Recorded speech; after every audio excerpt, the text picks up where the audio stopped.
ఏ రాజకీయ పార్టీ అండ లేకుండా దేశ యువత తిరుగుబాటు జెండా ఎగరవేసిందన్నారు బీఆర్ఎస్ వర్కింగ్ ప్రెసిడెంట్ కేటీఆర్.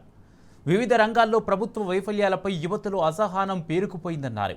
ఇటీవల జరిగిన నిరసనలు అందుకు ప్రతీక అని చెప్పారు. ప్రధాని మోదీ అధికారంలోకి వచ్చినప్పుడు ఏడాదికి 2 కోట్ల ఉద్యోగాలు ఇస్తారని చెప్పారు. 12 ఏళ్లు అధికారంలో ఉన్న మోదీ 24 కోట్ల ఉద్యోగాలు ఇచ్చారా అని ప్రశ్నలు గుప్పించారు. మోడీ ప్రభుత్వం వచ్చిన తర్వాత ఒక తిరుగుబాటు జెండా, ఏ రాజకీయ పార్టీ అండా లేకుండా తిరుగుబాటు జెండా ఎగిరేసింది దేశ యువత.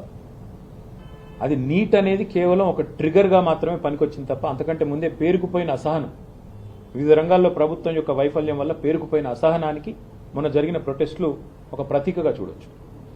మోడీ గారు వారి ప్రభుత్వం వచ్చిన కొత్తలో దేశానికి చెప్పింది ఏమంటే 2022 కల్లా ప్రతి సంవత్సరం 2 కోట్ల ఉద్యోగాలు ఇస్తా అని చెప్పారు.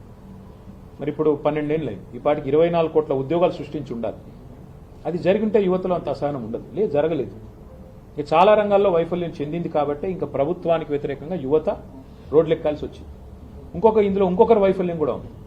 ప్రధాన ప్రతిపక్ష పార్టీ అయిన కాంగ్రెస్ అసమర్థత వల్ల కూడా ఇవాళ వారు ప్రజల్ని మోటివేట్ చేయలేకపోతున్నారు, వాళ్ళు ప్రజల్ని ఇన్స్పైర్ చేయలేకపోతున్నారు. అందుకే ఒక ఆన్లైన్ స్టార్ట్ అయిన ఒక ఉద్యమం ఇవాళ ఆఫ్లైన్ మారింది. జంతర్ మంతర్ కాడికి వచ్చింది, పార్లమెంట్ చుట్టుముట్టే కాడికి వచ్చింది, ప్రభుత్వాన్ని ఉక్కిరి బిక్కిరి చేసే కాడికి వచ్చింది. అంటే ఈ దేశ యువత కేసీఆర్ గారు 2020 సంవత్సరంలో చెప్పారు, India reacts, India will react జబ్ కభీ జరూరత్ పడతా హై. భారత్ एक उज्जवल देश है, जब कभी जरूरत पड़ता है भारत रियाक्ट करेगा.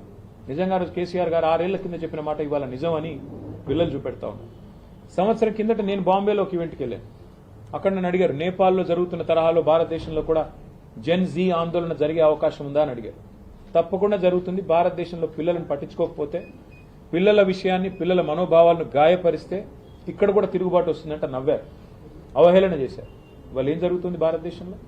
ఒక్క ఢిల్లీలో కాదు, ఢిల్లీలో జంతర్ మంతర్లో జరుగుతున్న ఆందోళనకు మద్దతుగా దేశంలోని వివిధ నగరాల్లో అగ్గిపుట్టింది.